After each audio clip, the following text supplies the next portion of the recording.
اعوذ باللہ من الشیطان الرجیم بسم اللہ الرحمن الرحیم درس شرح لمعہ درس نمبر 48 47ویں درس میں اگرچہ مختصر پڑھا مگر بڑا نافع درس تھا، اور یہ درس بھی مختصر ہوگا انشاءاللہ۔ اگلے سنڈے کو 2 درس گھنٹے گھنٹے کے ہوں گے، یہ درس تقریباً آدھے گھنٹے کا ہوگا۔ پہلے یہ دیکھ لیں کہ اس درس میں پہلے عبارت دیکھ لیں، عبارت تو خیر پڑھ چکے ہیں، عبارت پڑھ لی تھی۔ پہلے دیکھ لیں کہ اس درس پہ کیا بیان ہو رہا ہے۔ سب سے پہلے تو یہ ہے کہ فرماتے ہیں مصنف کہ معادن پر، آخری درس یہی تھا 47واں، معادن پر، معدن کی جمع ہے، کیا انگریزی ہے اس کی؟ میٹلز پر سجدہ جائز نہیں ہے۔ مکان مصلی ہم پڑھ رہے ہیں، میٹلز پر سجدہ جائز نہیں۔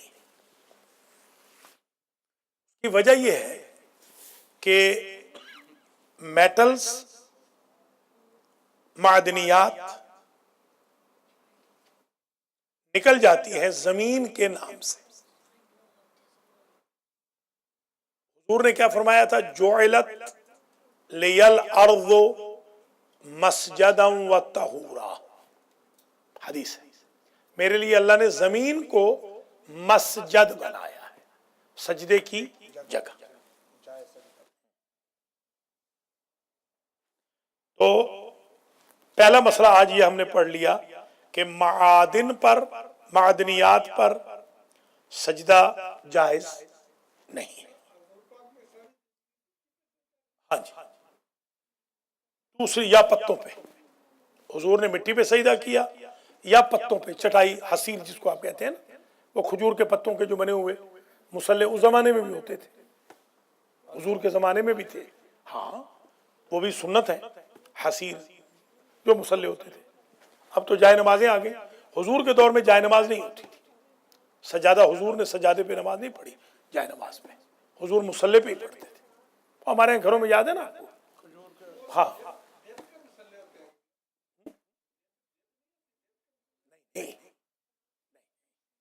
مصلے جو ہوتے ہیں وہ عموماً ہاں ہاں ہاں وہ بھی کھجور کے ہوں یا وہ جو کیا ہوتی ہے وہ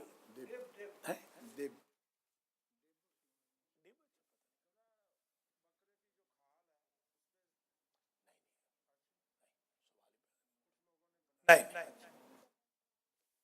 اچھا وہ اہل سنت کے ہاں شاید جائز ہو، ہمارے یہاں نہ۔ ایک بات یہ اچھا، اسی طریقے سے جو راکھ ہے، پڑھ چکے ہیں، راکھ پر سجدہ نہیں ہوگا۔ اب آئیے ٹھیکری کے بارے میں کیا حکم ہے۔ ٹھیکری فرماتے ہیں ٹھیکری 2 حالتیں ہوں گی ٹھیکری کی، یا تو وہ نجس مٹی سے بنائی گئی ہے یا پاک سے۔ اگر ٹھیکری نجس مٹی سے بھی بنائی گئی ہو تو اس کی حالت بدلنے کے بعد پاک تو ہو جائے گی، مگر کیونکہ زمین کے اس سے نکل جائے گی، ہاں تو سجدہ نہیں ہوگا۔ گھڑا ٹوٹا ہوا ہے تو اس پہ آپ سجدہ نہیں کریں گے، اگرچہ پاک تو ہو گیا، استحالہ کی وجہ سے پاک ہو گیا، مگر سجدہ اس پر نہیں ہوگا۔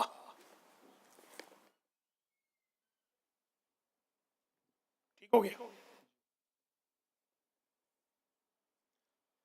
اگلی بات یہ بتا رہے ہیں کہ کچھ کاغذوں پر سجدہ جائز ہے، سارے کاغذوں پہ نہیں، کچھ کاغذوں پہ،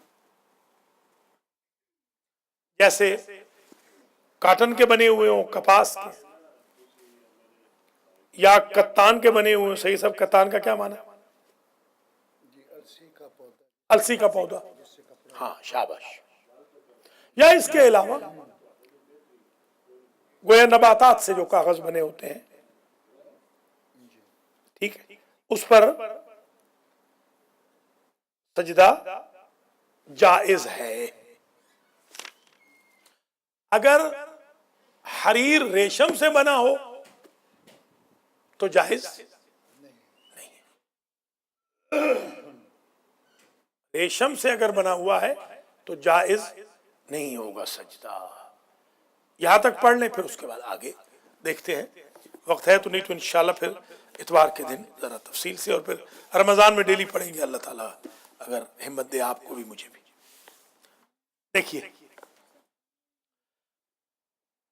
ولا یجوز السجود علی المعادن، اور جائز نہیں ہے سجدہ کرنا معادن پر۔ معادن کس کی جمع؟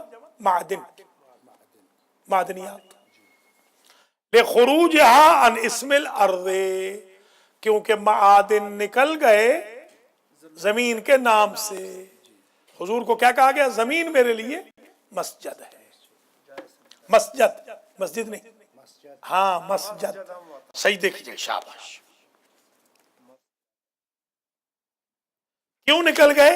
بالاستحالت، استحالہ جو آپ پڑھ چکے ہیں نا توضیح المسائل میں بھی اور تحفۃ العوام میں بھی، حالت جب بدل جائے تو استحالہ تو ہو گیا، تو پاک ہو گئی شے۔ ومثلها الرماد، رماد کہتے ہیں راکھ، استعارہ بھی ہے۔ فلاں صاحب کثیر الرماد ہے، ظفر شاہ صاحب جو ہے کثیر الرماد ہے، ان کے گھر راکھ زیادہ ہوتی ہے، مطلب یہ سخی، ان کے یہاں روٹی بہت پکتی، کثیر الرماد، ہاں چولہے جلتے رہتے ہیں۔ اب تو خیر راکھ ہے ہی نہیں، اب تو کہنا پڑے گا کثیر الغاز، گیس ان کے یہاں زیادہ، ٹھیک ہے۔ وَإِنْ كَانَ مِنْهَا، اگرچہ ہے وہ زمین سے ہی، وَإِنْ كَانَ مِنَ الْأَرْضِ، ہے تو زمین سے ہی، ہے تو وہ لکڑی سے ہی۔ وَأَمَّا الْخَزْفُ، اور ٹھیکری کا کیا حکم ہے؟ فَيُبْنَى عَلَى خُرُوجِهِ بِالْإِسْتِحَالَةِ عَنْهَا، بس اس کی بھی بنا رکھی جائے گی اس پر کہ خارج ہو، اگر وہ خارج ہو گئی ہے ٹھیکری، شاباش، خروج الخزف بالاستحالة عنها، وہ زمین سے۔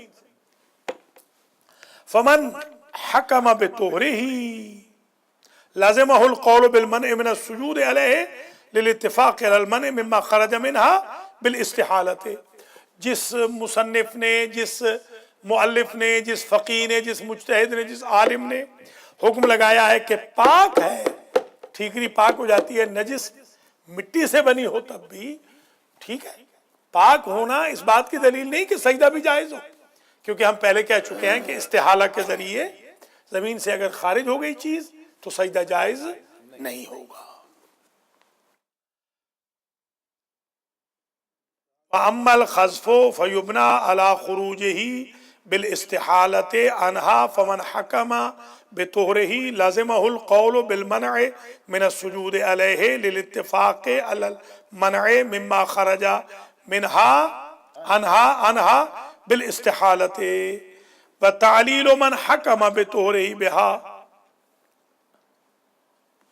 اور اس کی علت بھی کہ جس نے اس کی طہارت کے لیے حکم دیا ہے، ٹھیک ہے، طہارت تو ہم مان گئے مگر سجدے کا حکم الگ ہے، طہارت سے الگ ہے۔ لیکن لما كان القول بالاستحالة بذلك ضعيفا كان جواز السجود عليه قويا، اگر قول بالاستحالہ ضعیف بھی ہو تو جائز ہو جائے گا سجدہ قویا۔ اگر استحالہ نہیں ہوتا، زمین میں ٹھیکری بھی زمین شمار ہو رہی ہے، تو پھر سجدہ جائز ہو جائے گا، یہ قول قوی ہو جائے گا اگر ایسے ہم کہیں۔ وَيَجُوزُ السُّجُودُ عَلَى الْقِرْطَاسِ فِي الْجُمْلَةِ، فی الجملہ کے نیچے لکھ لیں، جائز ہے سجدہ کاغذ پر، فی الجملہ کچھ پر، سب پہ نہیں، سارے کاغذوں پہ نہیں نا، جیسے مثلا جو ریشم کا بنا ہوا کاغذ ہے، پلاسٹک کا بنا ہوا کاغذ آتا ہے، یہ نہیں آتے کاغذ پلاسٹک بنے ہوئے، یہ جو آپ جھنڈیاں لگاتے ہیں، تو اس پہ جائز نہیں۔ حافظ صاحب کو بلا لیجئے گا، کلاس ختم نہ ہو جائے، وہ یہ نہ ہو کہ کوئی بند کرنے والا نہ ہو، ان کو بلا لیں، ان کو باہر دور نہ جائیں۔ یہ فل جملہ جو ہوتا ہے نا، فل جملہ کا مطلب ہوتا ہے کچھ، من جملہ ذرا زیادہ ہے، ہاں کم، اجماعاً، یہ اجماع کیوں؟ للنص صحیح الدال علیہ، صحیح نص یہ کہتی ہے کہ کاغذ پہ مطلقاً کاغذ پہ سجدہ نہیں ہے، ہاں صحیح روایت تو یہ کہتی ہے، تو کچھ کاغذوں پہ ہوگا کچھ پہ نہیں ہوگا، کم از کم صحیح روایت تو یہ. وخرج عن اصله وبه خرج عن اصله المقتضی لعدم جواز السجود علیہ، المقتضی بھی پڑھ سکتے ہیں دونوں طریقوں سے، اور اس سے خارج ہو گیا اصل سے المقتضی جو تقاضا کرتا ہے لعدم جواز السجود علیہ، کہ مطلق تو حکم یہ ہے کہ سجدہ کاغذ پہ کرنا ہی نہیں، ہاں مطلق تو یہ ہے، تو اس کا مطلب پھر کچھ جو کاغذ ہوں گے ان پہ جائز ہوگا، کچھ پہ نہیں. تقاضا کرتا ہے، اصل تقاضا یہ کنندہ ہے، تقاضا یہ کرتا ہے، ڈیمانڈ یہ کرتا ہے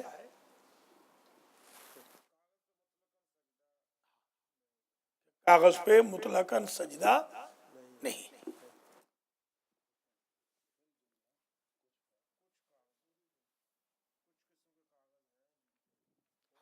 ابھی بتا رہے ہیں، خود بتائیں گے، جیسے عرض کیا تھا کپاس سے بنے ہوئے،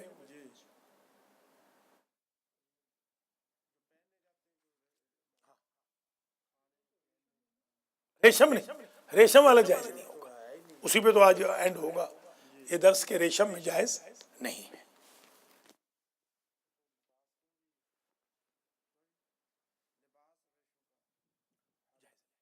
مرد کے لیے، عورت کے لیے جائز ہے.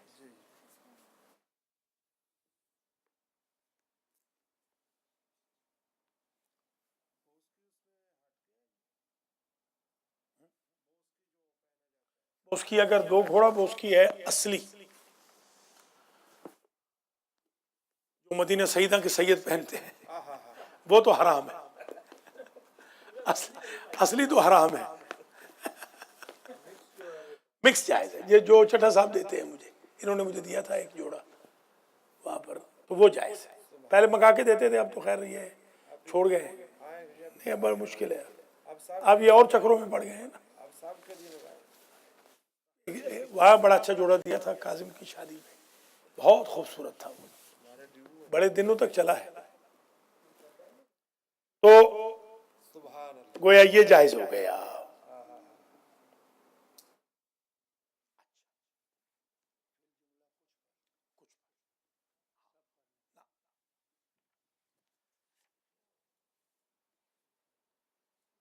خود متن میں آئے گا نا، وَيَجُوزُ عَلَى الْقِرْطَاسِ الْمُتَّخَذِ مِنَ النَّبَاتِ، جو سبزیوں سے بنا ہو، نباتات سے جو بنا ہو کاغذ. وَيَجُوزُ السُّجُودُ عَلَى الْقِرْطَاسِ، اور جائز ہے سجدہ کرنا قرطاس پر، فی الجملہ، فی الجملہ یعنی کچھ پہ، فی الجملہ کا مطلب کچھ. اجماعاً، یہ اجماع ہے، اجماع سے مراد تمام علماء امامیہ کا اس پر اتفاق ہے کہ کچھ کاغذوں پر سجدہ جائز ہے، سب پہ نہیں. سب پہ اگر ہو تو پھر وہ حریر والوں پہ بھی سجدہ جائز ہو.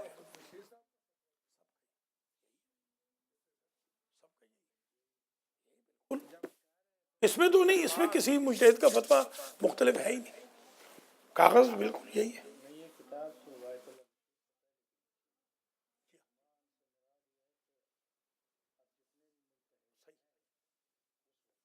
ہاں نہیں ہو سکتا اس کے بعد اختلاف بھی ہو، ممکن ہے، مگر اس وقت تک تو اجماع تھا، شہید ثانی کے دور تک اجماع تھا. للنص صحیح، یہ اجماع کیوں قائم ہوا علماء امامیہ کا؟ للنص صحیح، صحیح نص ہے. نص نص سمجھتے ہیں نا، قرآن یا حدیث، قرآن یا حدیث کے حکم کو، صریح حکم کو نص کہتے ہیں. قرآن یا حدیث کا یا قول معصوم کا صحیح جو حکم ہے اس کو کہتے ہیں نص.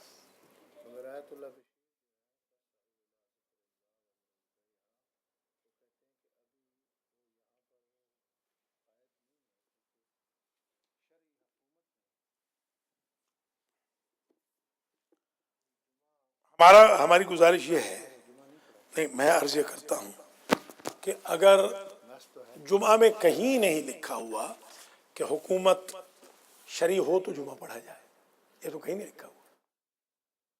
ٹھیک ہے، جس وقت یہ آئی تھی آیت اس وقت جمعہ جو پڑھا جاتا تھا وہ حکومت وہاں اسلامی تھی.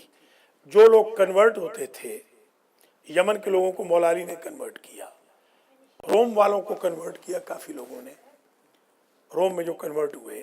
سوال میرا یہ ہے کہ آیا حضور نے منع کیا تھا جمعہ پڑھنے کو؟ وہاں تو حکومت اسلامی نہیں تھی. یہ میرا استدلال میں آپ سے کر رہا ہوں کہ میرا استدلال یہ ہے کہ جب حضور کے دور میں جمعہ کا حکم آیا، ٹھیک ہے حضور کی حکومت تو تھی وہاں پر، شام میں تو حضور کی حکومت نہیں تھی، تو شام کے جو لوگ تھے آیا وہ جمعہ پڑھنا ان پہ منع تھا.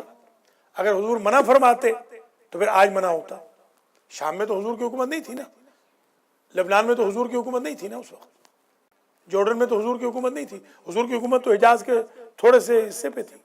تو اب آپ فرمائیں کہ آیا جو کنورٹ ہوئے روم کے یا جو کنورٹ ہوئے جنگ موتا میں، ان کنورٹڈ کو حضور نے کہا تھا کہ جمعہ نہ پڑھنا کیونکہ وہاں حکومت اسلامی قائم نہیں. یہ دلیل ہے اس بات کی کہ جمعہ کے اقامہ کے لیے شرط حکومت نہیں ہے.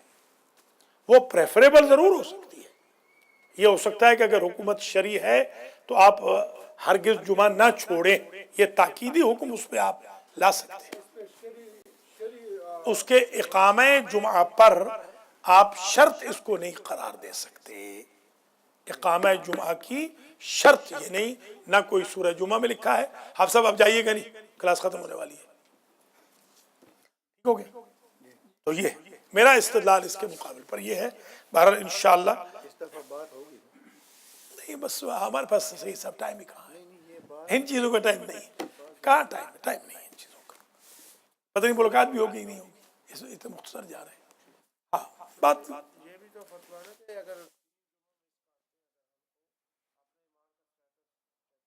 نہیں، منافق ہے، منافق ہے.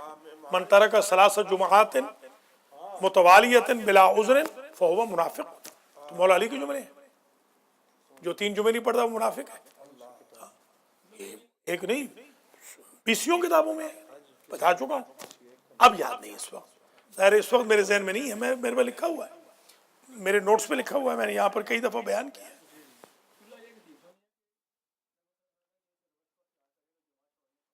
ہاں بلکہ اس میں بھی ہے، یہ جو محمدی ریشاری کی کتاب ہے یہ حدیث کی، اس میں بھی ہے نعمان الکلام. ہاں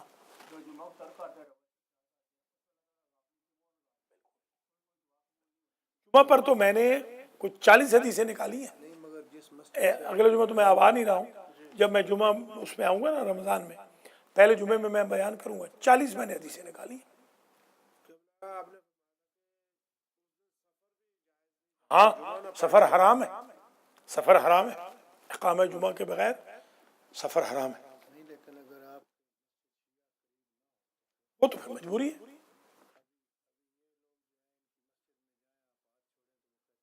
نہیں ان کے بے شک نہ جائیں، اگر وہ آپ کو کافر کہتے ہیں تو بالکل نہ جائیں. تو جمعہ آپ کا ساکت ہے تو نہ پڑھے، نہ پڑھے نہ جائے کریں. ہاں نہیں تو نہ پڑھا کریں. نہیں نکالتے ہیں. نہیں پھر نہیں ہوگی نا، جمعہ قائم ہو رہا ہے اور جمعے میں نہیں آ رہے ہیں. مثلا مثال کے طور پر بروکلن میں، کوئنز میں جمعہ قائم ہو گیا ہے، بروکلن کے مومنین جان بوجھ کے جمعے میں نہیں آ رہے بلا عذر. ایک عذر ہے، جاب ہے، کوئی بات نہیں، جاب سے چھٹی نہیں ملتی، جائز ہے، کوئی بات نہیں. آپ نہ، اگر آپ کو جاب سے چھٹی مل رہی ہے تو پھر آپ کیوں نہیں آ رہے؟ آپ کو آنا چاہیے نا. البتہ اس میں یہ ہے کہ کیونکہ واجب تخییری ہے، لہذا یہ جتنے احکام ہیں اس وقت ہوں گے جب شرائط کے ساتھ جمعہ قائم، شرائط کے ساتھ. جو کیونکہ مجھے تو الحمدللہ میرے اساتذہ نے جمعے کی یعنی مراجع کرام نے باقاعدہ لکھ کے مجھے دیا ہے کہ آپ جمعہ پڑھائیں. آیت اللہ العظمیٰ آغا مشکینی نے مجھے باقاعدہ لکھ کے دیا کہ رحمۃ اللہ علیہ کہ آپ جمعہ قائم کریں وقت باقاعدہ. باقی میرے استادوں نے بھی مجھے حکم دیا کہ آپ جمعہ قائم کریں. تو میں تو جمعہ کو واجب کی نیت سے پڑھاتا ہوں، میں تو زور نہیں پڑھتا ہوں.